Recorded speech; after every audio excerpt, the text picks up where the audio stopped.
4절에 우리가 벌써 3주 전이네요. 3주 전에 살펴봤던 그 말씀 4절을 한번 가서 보세요. 2장 4절. 거기에 보면 그런 말씀 나오죠. 하나님이 범죄한 천사들을 용서하지 아니하시고 지옥에 던져 어두운 구덩이에 두어 심판 때까지 지키게 하셨다. 여기에 대한 결론이 이제 오늘 읽은 우리가 9절부터 22절까지의 내용인데, 특별히 9절이 바로 그런 내용입니다. 자, 9절을 우리가 이제 그래서 한번 다 같이 읽어봅시다. 시작.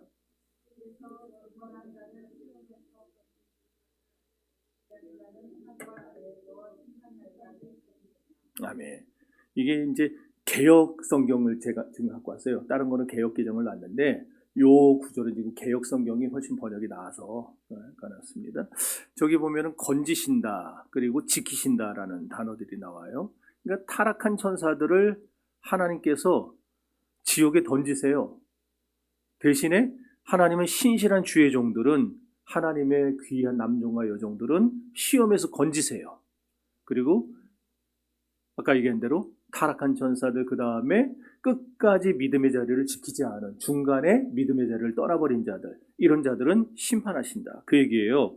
베드로가 베드로 후서, 전후서를 쓰려고 했던 마음 먹었던 이유가 바로 여기에 지금 나와 있는 겁니다. 왜냐하면 당시에 이루 말할 수 없는 극심한 신앙의 위협을 받고 박해를 받다가 많은 사람들이 배교하는 일들이 막 일어났어요. 그러잖아요. 막 사람들 붙잡아다가 물고기 그림 그려놓고 이거 밟고 지나가라, 밟고 지나가라. 우리 실제로 6.25 때도 그런 일들 막 있었잖아요. 공산군들이 우리 교회를 이렇게 남한에 쳐들어와서 교회들을 막 핍박하고 불사르고 할 때에 신앙인들이라 그러면 비웃으면서 십자가 걷다가 그려놓고서 십자가 밟고 지나가라고 막 하는 거. 그러지 않으면 밟으면 살려주고 안 밟으면 죽이겠다는 거. 모르시나 보네. 그런 일들이 있었어요.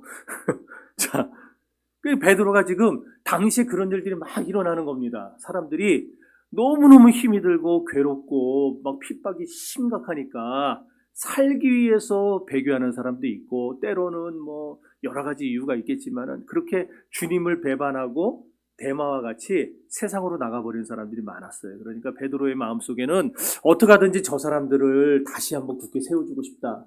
저 사람들이 흔들리는 믿음을 다시 흔들리지 않도록 내가 강하게 붙들어주고 싶다. 그런 마음이 들 거 아니에요? 사도로서. 그래서 그런 사람들을 권면하고 위로하기 위해서 쓴 게 베드로 전후서라, 이 얘기예요. 그래서 베드로가 뭘 제일 먼저 경고했었는지 여러분들 이제 예전에 설교했던 것들 머릿속에 떠올려 보시기를 바래요. 먼저 교회 외적인, 교회 외부의 적에 대해서 언급을 했었어요. 그게 바로 이제 핍박이었고 박해였고 그런 거였죠. 그런데 베드로가 연이어서 무엇을 말합니까? 교회 외부의 적보다 교회 내부의 적이 더 무섭다라는 걸 얘기했었죠. 그래서 교회 내부의 적은 뭐라 그랬습니까? 이단과 사이비들, 거짓 선생, 거짓 선지자들이라고 얘기를 했어요. 그렇죠? 자, 그러고 나서 이제 오늘 이 베드로서 2장 마지막 부분에 와서 하는 얘기는 이제 그러한 내부와 외부의 적들을 언급하고 난 다음에 이런 적들에게 흔들리지 말고 너희의 믿음을 지켜라, 끝까지 인내해라, 견뎌라, 그렇게 위로하고 격려하는 말을 하기 시작하는 거예요. 그러면서 사용한 게, 하나님은 심판 때의 마지막 때에 저 타락한 천사들과 그리고 믿음의 자리를 지키지 못한 자들은 심판하시구나. 그러나 끝까지 견딘 자들은 하나님이 건져내실 것이다. 이 얘기를 지금 해주고 있는 거예요. 여러분들, 사실 초대교회 때나 지금이나 시련에 직면할 때 나타나는 현상들이 있습니다. 그게 뭐냐면은 절망하는 거예요. 낙심하는 겁니다. 현실만 바라보고 안 된다고. 사실 오늘날 우리 교회 주변의 상황들을 보면 사실 희망이라는 건 잘 안 보이죠. 거대한 이단 사이비들 너무너무 조직화되어 있어요. 너무나도 조직화되어 있어요. 성도들의 생활에 깊숙이 침투해 들어오고, 그리고 정치인들은 뭣도 모르고 포괄적 차별금지. 어저께 금천구 교구협의회에서 부의장을 방문을 했어요. 왜냐하면 금천구 내에서 성평등 조례를 만들겠다고 그거를 발의를 한 거예요. 그래서 기독교계의 우려를 전달하기 위해서 금천구 교구협의회가 방문해서 했더니 오늘 표결을 했는데 어떻게 됐나 모르겠네요. 그래서 잘 알겠다고 의원들하고 다시 한번 논의를 해보겠다고 이제 했는데 내일 이제 결과가 어떻게 나올지. 이게 이런 거. 그 기독교인이라고 하는데 그 기독교인의 정신이 아니고 그냥 세상 정치의 논리에 빠져가지고 그냥 포괄적 차별주만 만드는데 앞장서는 정신 나간 기독교인들도 있고 참 미쳐요.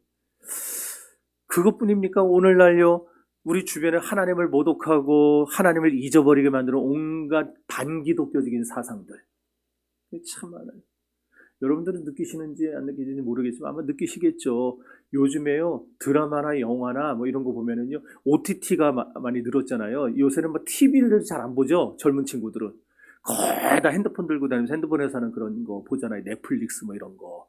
거기에서 만들어지는 수많은 드라마나 영화들의 단골 소재가 기독교 희화화입니다.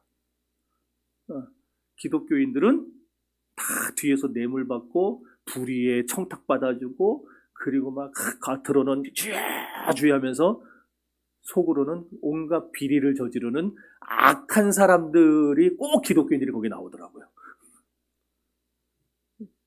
이런 반기독교적인 사상들, 문화들 이런 게 우리 주변에 지금 꽉 차 있어요. 깔려 있어요. 그러니까 교회의 밖을 주변을 보면은 사실 희망이 안 보여요.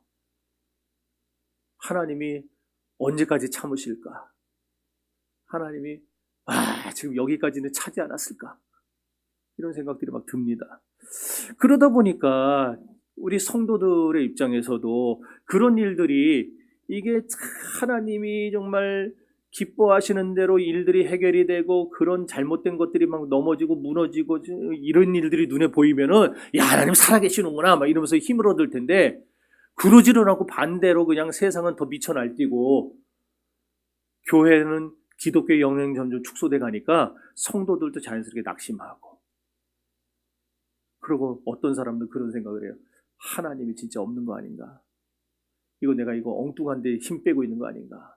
이런 생각을 하는 사람들도 있어요. 우리가 이런 것들을 조심해야 된다는 거예요. 지금 베드로가 그런 사람들에게 그런 상황을 조심해라 지금 말을 하고 있어요. 여러분, 그런데 사실 이런 현상이 우리 시대만의 문제겠습니까? 1세기 기독교인들이 살던 때는 이런 현상이 없었을까요? 우리는요, 우리 시대의 이런 문화, 우리 시대의 이런 어려움들이 1세기 그리스도인이 당한 것보다 더 심각할 거라고 생각하는데 착각입니다. 왜냐하면 우리는 지금 그래도 적어도 20%의 기독교 동지들은 있잖아요. 이 나라에 그래도 20%는 예수를 믿는 사람들이 있어요. 여러분 옆에도 지금 앉아 있잖아요. 근데 초대교회 때 기독교인들이 그 1세기 당시에 그 기독교인들의 숫자는요 0.0003%였어요. 0.0003%.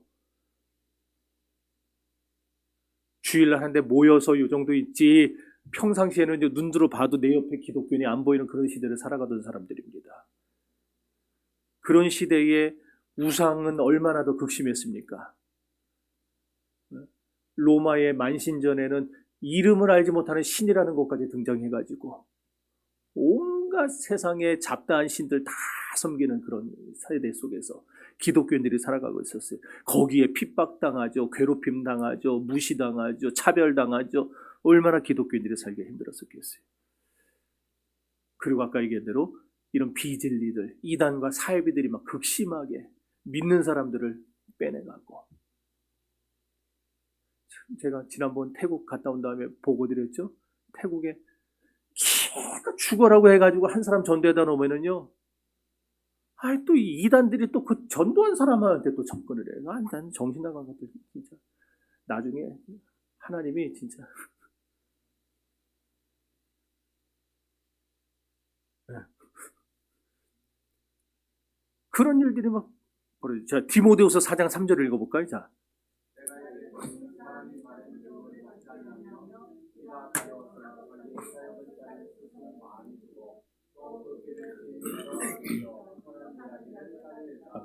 진리에서 돌이켜 허탄한 그런 이단 사이비의 이야기를 따르는 일들이 막 당시에 많았다는 거예요. 그럼 베드로가 본문을 통해서 말한 게 뭐냐? 베드로는 이제 9절부터 22절까지 쭉 살펴보면요. 두 가지를 말합니다. 첫 번째는 만사가 그저 잘 될 거라고 그런 말을 하지 않아요. 그러니까 지금 너희가 당하고 있는 이 어려움들, 어려운 환경이 곧 변할 거야. 그러니까 이제 모든 문제는 싹 사라질 거야. 그러니까 조금만 참아, 조금만 참아. 그런 식으로 말하지 않았다라는 거예요. 그렇게 말했으면 얼마나 위로가 됐겠습니까? 너 힘들지, 힘들지. 아, 이제 금방 끝나, 금방 끝나. 조금만 참아. 그랬으면 훨씬 더 위로가 됐을 것 같은데 베드로는 그런 말을 안 해요. 이게 성경의 그런 그 언급이기도 합니다. 성경도요, 우리에게 금방 좋은 세상이 온다고 말하지 않습니다. 성경은요, 그런 경박한 낙관론에 빠져가지고 헛된 희망을 주지 않아요, 우리에게. 물론 우리가 당하는 어려움이 금방 해결될 수도 있을 거예요. 그런데 금방 해결되지 않는 경우도 있습니다. 아주 오래도록 문제를 당하는 사람도 있어요. 욥과 같은 사람들. 얼마나. 물론 우리는 알죠. 우리가 당하는 시련과 환난이 언젠가 반드시 끝날 때가 옵니다. 분명히 옵니다. 이건 제가 확실하게 나는 예언자는 아니지만 예언할 수 있는 내용이에요. 언제는 분명히 끝납니다. 모든 문제가 제거될 날이 반드시 옵니다. 근데 그날이 언제지는 몰라요. 내일 끝날 수도 있는 것이고 한 달 뒤에 끝날 수도 있는 것이지만 이게 1년을 갈 수도 있고 2년을 갈 수도 있고 모르는 거예요. 당분간 어려움이 지속될지 아니면 더 오래 괴로움을 당할지 모른다는 겁니다. 모든 것은 다 하나님의 계획 속에만 들어있기 때문에. 그러므로 우리는요, 지금 우리가 해야 될 일은 뭐냐? 이 상황에 빠져서 낙심하고 좌절하는 것도 하지 말아야 되지만, 또는 헛된 그런 뭐라 그래요? 낙관론에 빠져가지고 그냥 망상이나 꾸면서 그렇게 시간을 허송세월하면 안 돼요. 우리는 내게 주어진 이 시간들, 이 하루하루의 소중한 시간들을 최선을 다해서 믿음의 족적을 남기면서 살아갈 줄 알아야 됩니다. 그리고 무엇보다도 그날이 오기까지 분명히 그날은 올 거고 그날에는 우리의 눈물이 씻어질 거고, 왜 주님이 약속하셨을까? 내가 너희 눈에서 눈물을 닦으리라 그랬으니까 눈물이 씻어질 거고 문제는 해결될 거고 모든 아픔은 사라질 겁니다. 그러나 그날이 언젠지는 몰라요. 하지만 분명히 옵니다. 그날은. 그리고 그날이 올 때에 예수께서 영광 중에 재림하실 거기 때문에 우리가 지금 할 일은 이 어려움을 바라볼 것도 아니고 헛된 희망을 가질 것도 아니라 우리는 그날에 오실 예수를 바라보면서 믿음의 주요 온전케 하시는 인 예수를 바라보면서 우리가 이 하루하루를 견뎌낼 수 있는 힘을 얻게 해달라고 주님 앞에 겸손히 나아가는 것입니다. 그게 우리에게 필요한 거예요. 베드로가 그걸 말했다라는 거예요. 두 번째는 베드로는 그리스도의 주권에 대해서 이제 강조를 합니다. 그리스도의 주권. 그러니까 극심한 환난을 당하고 있던 1세기 그리스도인들에게 하나님의 주권에 대해서 가르치는데 세 가지의 원리, 세 가지 원리를 지금 이제 오늘 설교 제목처럼 그걸 가르치는 거예요. 여러분들은 교리하면은 막 머리가 지끈거리고 아프십니까? 근데 사실요, 성경은요 항상 교리를 통해서 우리에게 위로를 줍니다. 그게 무슨 말인가 하겠지만은요, 예를 들어서 로마서 8장 같은 거는 대표적인 교리장이라고 꼽혀요. 로마서 8장. 근데 그 내용을 읽어보면은 여러분 아마 다 인정할 거예요. 얼마나 위로가 되는지. 자, 읽어봅시다.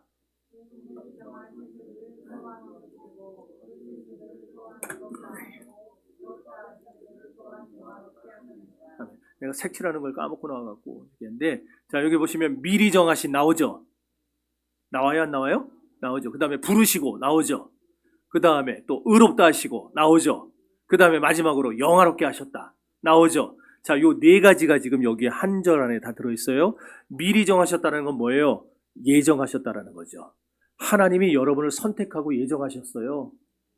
자, 그 다음에 두 번째는 하나님이 불의한 우리를 하나님이 믿음의 세계로 부르셨어요. 초청하셨어요. 소명이라 그러죠. 우리를 부르셨어요. 그리고 나서 우리를 의롭다 하셨어요. 어떻게? 우리가 의로워질 수 있는 존재인가요? 우리 스스로 의로워질 수 없잖아요. 어떻게 의로워져 우리가? 그러니까 우리를 의롭게 하시기 위해서 우리에게 뭘 하나 씌워주셨어요. 입혀주셨어요. 그게 뭐예요? 그리스도의 의에 오시죠. 그리스도의 보혈에 오시죠. 예수 그리스도께서 십자가 죽으심으로 우리가 의롭게 된 거예요. 그 십자가 대속의 원리도 저 안에 담겨 있죠. 그 다음에 마지막에 영화롭게 하셨다. 하나님은 그것뿐만 아니라 우리가 세상 사는 동안에 우리가 늘 함께 하시다가 우리를 천국으로 데리고 들어갑니다. 그래서 우리를 영화롭게 하시는 겁니다. 벌써 4개의 교리가 여기 나와요. 근데 저거를 교리로 받아들이나요? 얼마나 위로가 됩니까? 저 말씀. 하나님, 나를 이미 창세전부터 미리 아시고 나를 불러주시고 선택해 주셨구나. 그 하나님의 은혜가 감사하다. 때가 되어 내가 세상 가운데 살고 있었는데 하나님이 나를 복음에 초청을 하셔서 나를 불러주셨구나. 그리고 나를 의롭다 하시기 위해서 그리스도께서 십자가 달려 죽으시고 그 주의 공로를 내게 덧입혀 주셔서 나를 새롭게 만들어 주셨구나. 난 새로운 피조물이 되었구나. 이런 나를 주님이 평생 함께 하시다가 나는 지금 부족하고 어렵고 힘들고 괴롭고 그냥 늘 이랬다 저랬다는 그런 약한 인간이지만 그런 나를 버리지 않고 끝까지 함께 하시다가 나를 천국까지 데려가시는구나. 얼마나 저 말씀 우리가 한 절 속에서 큰 위로를 받습니다. 그러니까 교리하면 머리 아픈 게 아니고 교리가 우리에게 위로를 주는 하나님의 방법이에요. 그래서 교리에 굳건한 교회는요, 신앙이 확실합니다. 신앙이 확실해요. 흔들림이 없어요. 자, 그런데 이 모든 게 다 하나님의 주권 속에서 행해진다. 그 얘기예요. 하나님의 주권 속에서. 그래서 하나님의 주권이라는 주제는 사실 굉장히 방대해요. 그걸 다 할 수는 없고 그 중에서 오늘 딱 요 일부분만 그거에서도 딱 3가지 원리만 딱 살펴보고 끝내려고 그럽니다. 그러니까 길게 안 걸려요. 여러분들은 그동안에 그냥 너무너무 행복한 시간을 보내다가 딱 봅시다. 이제 첫 번째 원리가 있어요. 자, 읽어봅시다.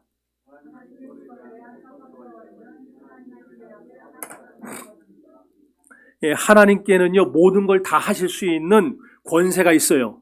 믿습니까? 능력도 있습니다. 이거 아주 중요하고 절대적인 내용인데 우리 기독교는 항상 여기서부터 시작을 해야 돼요. 하나님께는 능력이 있다. 하나님께는 권세가 있다. 세상이 아무리 하나님의 존재에 대해 하나님은 계신다 안 계신다 하나님은 뭐 이런 거 이러쿵저러쿵 떠들어오고 의심해도 하나님이 존재하신다는 사실은 변하지 않습니다. 세상 사람들이 난 못 믿어. 그 지가 못 믿는 것뿐이지 하나님은 존재하십니다. 또 사람들이 자기 힘으로 산다고 내 힘으로 내가 세상을 마음껏 살 수 있다고 해도 그러나 그 모든 뒤에서 배후에서 누가 하나님이 그들을 주장하시고 통치해 나가신다는 것. 이것도 불변의 진리입니다. 또 하나님의 능력은 세상에 그 어떤 일에도 영향을 받지 않아요. 무슨 말이냐? 하나님이 한번 마음먹은 일은요 사람이 그리고 어떤 피조물이라 할지라도 방해하고 비협조적으로 나온다 해서 회방되거나 망가지는 일이 없어요. 하나님이 한번 마음먹으면 반드시 성취합니다. 그러니까 여러분들 구원도 하나님이 우리 장로님 구원하려고 마음먹으면 반드시 이루시는 거예요. 사람이 방해한다고? 아니에요. 좀 이렇게 그 방해로 인해서 잠깐 시간이 더 걸리고 늦어지는 경우도 있을지 몰라도 하나님 반드시 구원해 내십니다. 반대의 경우가 또 있겠죠. 하나님이 막으시는 것은 사람이 무슨 수를 쓰더라도 돼요, 안 돼요? 안 되는 거예요. 이게 다 하나님의 주권이라는 거예요. 하나님의 주권. 그래서 하나님이요, 간혹 사람들이 이런 말을 합니다. 왜 세상이 이렇게 썩었는데 가만히 두고 보시냐고, 하나님더러. 그걸 두고 보는 신이 무슨 소용이 있냐 말이에요. 그에 대해서 성경이 뭐라 말씀하냐면은 하나님이 악을 잠시 허용하신 것이다 말이에요.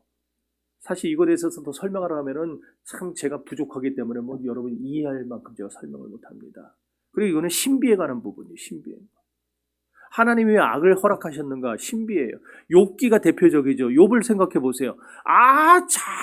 잘못 하나 없었어요. 욥이 무슨 죄를 졌습니까? 거기 보면 욥은 동방의 의인이라 그랬는데 뭔 잘못을 했겠어요, 욥이. 그리고 자식들이 그 막 파티 열고 할 때마다 욥은 혹시라도 자식들이 그 파티에서 실수하고 불신앙적인 짓을 했을까봐 파티 끝나면 바로바로 그냥 제사를 드리잖아요. 하나님 앞에.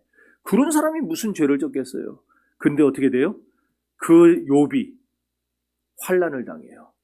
더군다나 그 환난은 우연이 아니었어요. 그죠? 성경이 뭐라 합니까? 하나님이 사탄에게 그렇게 하라고 허락하셨다 그랬어요. 허락하셨다. 그걸 어떻게 이해하겠어요? 하나님이 도대체 왜 그런 허락을 하실까? 미치는 거죠. 그런 것 좀 없으면 좋겠는데 허락하시는 거예요.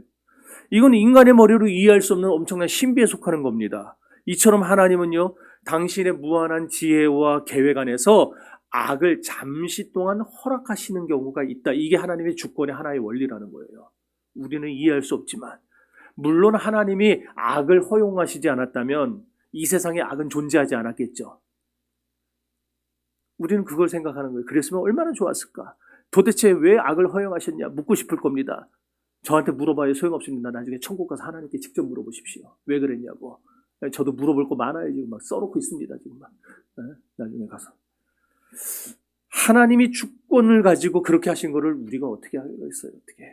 이렇게 우리가 이해할 수는 없지만 크고 거룩하신 하나님께서는 당신의 목적을 이뤄나가시기에, 여기서 목적이라는 것은 구원의 목적입니다. 한목적적인 우리의 구원을 완성하기 위한 하나님의 그 크신 계획 속에서 그 목적을 향해 하나님이 다 일을 해나가시는데, 그 과정 속에서 우리가 이해할 수 없는 이런 일들을 하신다라는 거예요. 그런데 지나고 보면은, 결과를 놓고 보면은 그것이 그래서 그랬구나라는 것을 깨닫게 될 날이 올 것입니다. 그래서 이 완전한 세상 안에, 하나님 만드신 세상 안에 이 악이 들어오는 것을 하나님이 잠시 허용하셨다. 그게 하나님의 주권의 첫 번째 원리다. 요거를 이제 아시고 두 번째 원리가 나옵니다. 시작.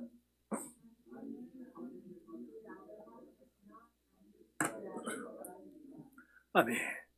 자, 이 첫 번째 우리가 이해할 수 없는 그런 일을 하셨지만은 그 다음에 우리가 위로를 받는 건 뭐예요? 그러나 하나님 반드시 악을 심판하시고 처벌하십니다. 그냥 놔두질 않는다라는 거예요.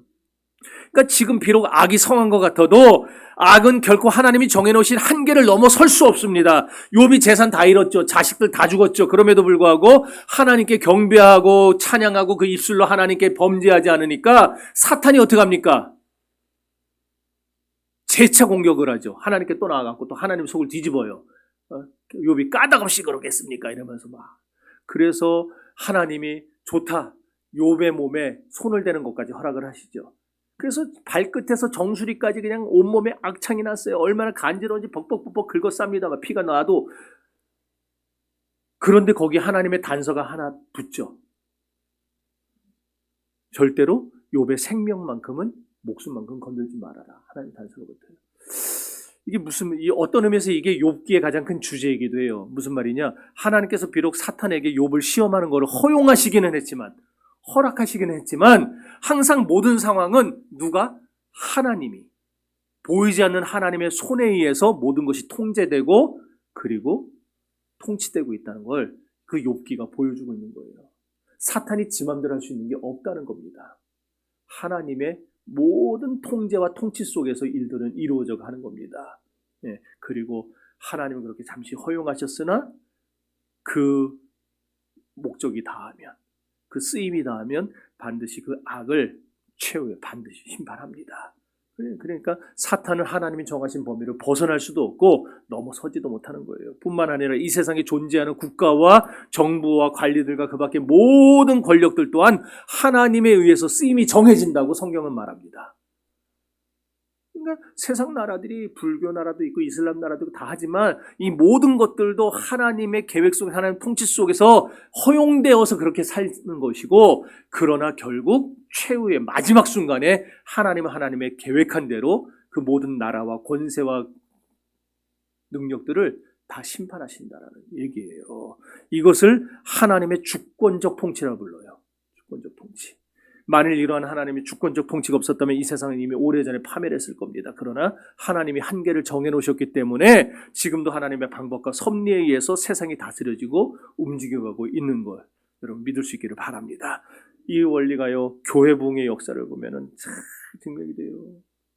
교회의 역사를 보면 사람들이 하나님의 은혜를 받고 얼마 안 지나면 금방 타락하죠. 타락해서 또 하나님을 떠나요. 그럼 하나님이 그들을 그냥 버려두는 게 아니라 다시 그들에게 선지자를 보내든지 뭐 하나님의 사람들을 보내가지고 또는 종교개혁 같은 걸 통해가지고 사람들을 올바른 길로 다시 이끌어들이세요. 이런 과정들이 그냥 한 번, 역사 속에 한 번 나타나는 게 아니고 수도 없이 나타났죠. 이스라엘의 출애굽 이후의 과정만 봐도 우리가 알잖아요. 그냥 광야에 40년 동안에 이랬다 저랬다 계속 그러잖아요. 우리 신앙생활에도 그런 일들이 벌어집니다. 하나님은 그렇지만 이 모든 것이 다 하나님의 통제를 벗어나는 것처럼 보일 때에 거기에 개입하셔서 하나님의 사람을 보내 이 상황을 되돌려 놓으시고 이런 일들을 계속하면서 당신의 택한 백성들을 지켜오신다라는 거예요.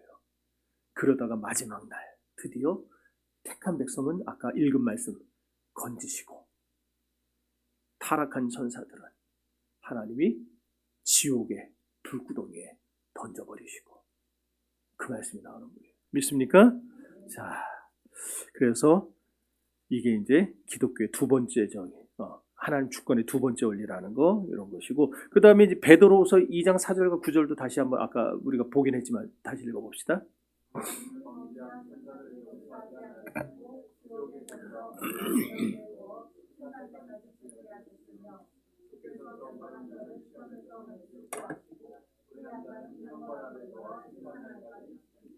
아멘. 사람이 불경건한 상태에서 세상을 떠나 죽어 세상을 떠나게 되면은요 어두움의 사슬에 묶인 상태가 됩니다. 그래서 최후의 심판 때까지 형벌 아래 놓이게 되는 거예요. 형벌 아래. 이거는 성경에서 너무나 확실하게 말씀하고 있는 거기 때문에 뭐 왈가왈부할 이유가 없어요. 여기에 대해서는 최후의 심판은 분명히 있습니다. 분명히 있어요. 그런데 최후의 심판은요 사람에 대한 심판만 말할까요? 우리들은 사람만 심판하는 줄로 아는 사람들이 있어요. 그러니까 사람만 심판하는 게 아니에요. 온 나라와 모든 만물과 그리고 우주와 천사들과 정사와 권세와 죄와 지옥 이 모든 것에 대한 심판이 최후의 심판이에요.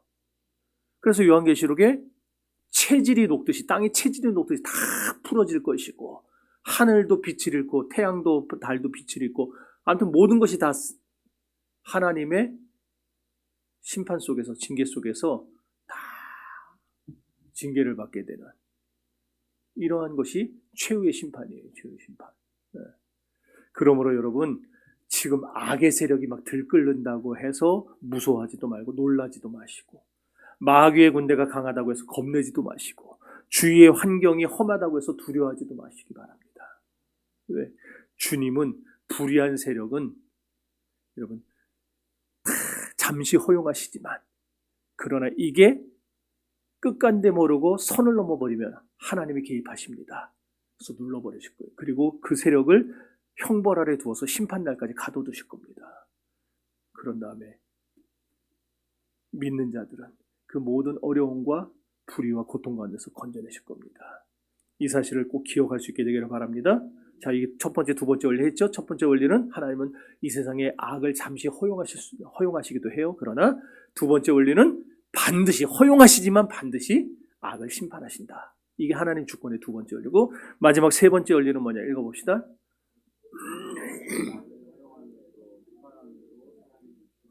예. 결국 하나님의 사랑이라는 큰 틀에서 모든 것들이 다 이루어진다라는 겁니다. 자, 9절 다시 읽어봅시다.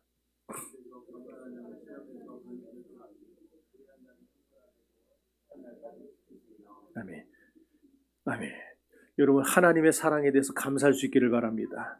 하나님의 주권은 그의 능력 안에서 그의 공의와 심판 안에서 드러나는데 모두가 다 사랑에 기초한다는 거예요. 그러니까 하나님은 죄를 다루시는 공의의 순간에도 그리고 인간이 범죄했음에도 불구하고 하나님께 속한 자들을 사랑하시되 끝까지 사랑하는 분입니다. 내가 뭘 실수하고 잘못하고 뭐 나쁜 짓을 하고 죄를 졌어 하나님 나를 싫어하시는 미워하시는 하나님 나를 버리시지 않을까 그딴 거 생각하지 마요. 여러분이 하나님 앞에 다시 돌아오기만 하면 그 앉았던 자리에서 일어나 내가 아버지께로 돌아가리라 돌아가기만 하면 하나님은 여러분을 다 받으시고 다 여러분들을 그 상황에서 건져내십니다.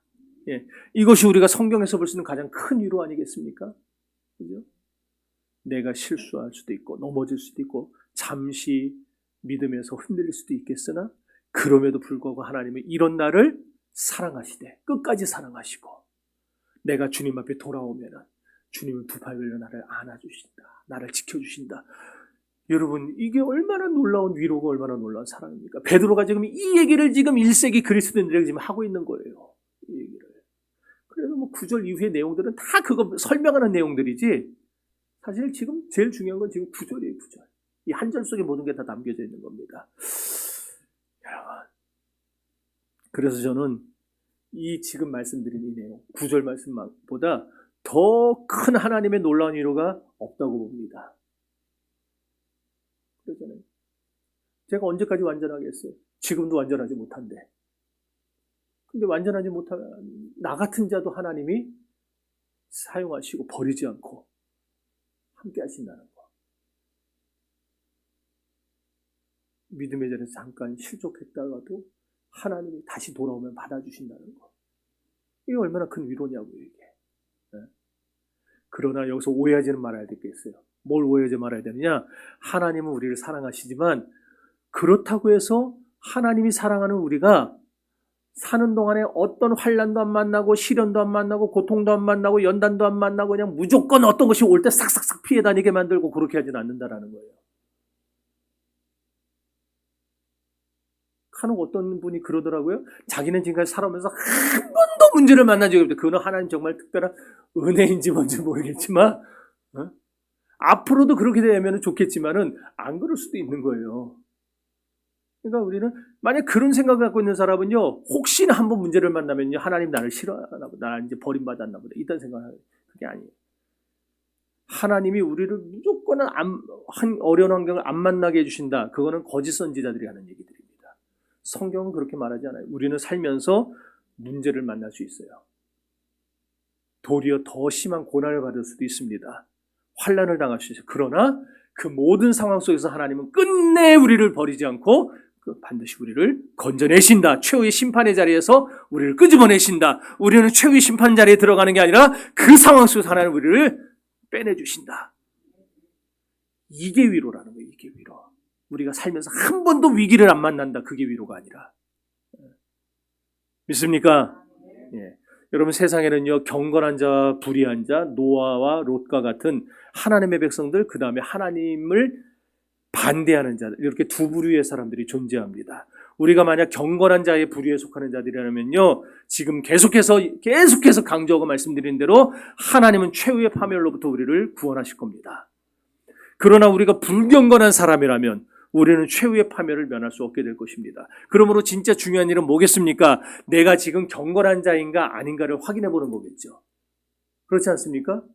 이것보다 중요한 게 없을 거 아니에요. 그렇다면 경건한 자는 어떻게 알아볼 수 있느냐? 경건한 자에게는 표시가 나타나요. 어떤 표시냐? 첫 번째 표시가 있어요. 뭐냐? 우리를 핏값 주고 사신 그리스도를 믿음으로 고백하는 거예요. 이게 우리에게서 나타나면요, 그게 경건한 자의 표시입니다. 여러분, 그거 다 하지 않나요? 아니에요. 그거 안 하는 사람들 꽤 많아요. 예수 그리스도께서 여러분을 위해 여러분의 죄를, 여러분이 아니죠, 나를, 내 죄를 위해 십자가 달려 죽으시는 것을 믿으십니까? 아멘이 왜? 다시 한번, 우리 앞쪽만 또 아멘을 크게 하는 거죠. 믿으십니까? 네.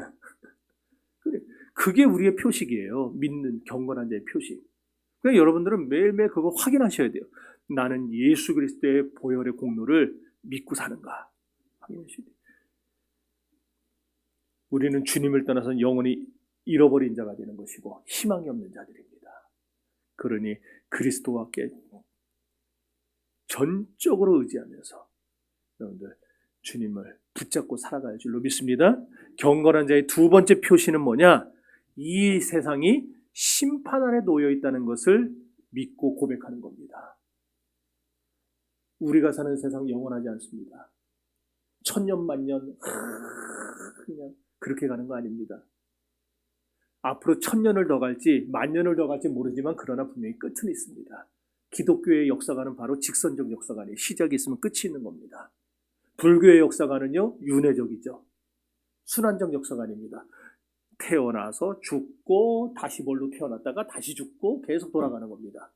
끝이 없어요. 그러나 기독교 역사관은 시작과 끝이 분명합니다. 그러므로 여러분들 이 세상은 반드시 끝이 날 날이 있다는 사실을 믿음으로 고백하시기 바랍니다.